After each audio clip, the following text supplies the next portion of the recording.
खिलाड़ी हमेशा खुद एतमादी के साथ खेलें। Chairman Pakistan cricket board Ramiz Raja ने मीडिया से गुफ्तगू में कहा कि बैरून मुल्क दौरा के दौरान अहले खाना को साथ ले जाता था, लेकिन आजकल इंटरनेशनल क्रिकेट काउंसिल के रूल्स एंड रेगुलेशंस बहुत सख्त हैं।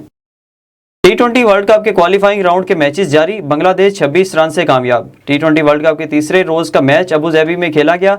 बांग्लादेश ने उम्दा खेल का मुजाहिरा करते हुए ओमान को 26 रन से शिकस्त दे दी।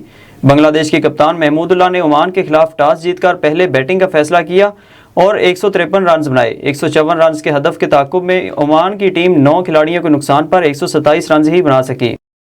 पाक भारत टाकरे से पहले शोएब अख्तर और हरभजन सिंह का टाकरा। T20 वर्ल्ड कप में 24 अक्टूबर को होने वाले पाक भारत टाकरे से पहले ग्राउंड से बाहर भी माहौल गर्म होने लगा। रवायती हरीफों के दरमियान हल्की फुल्की नोक झोंक का सिलसिला जारी है।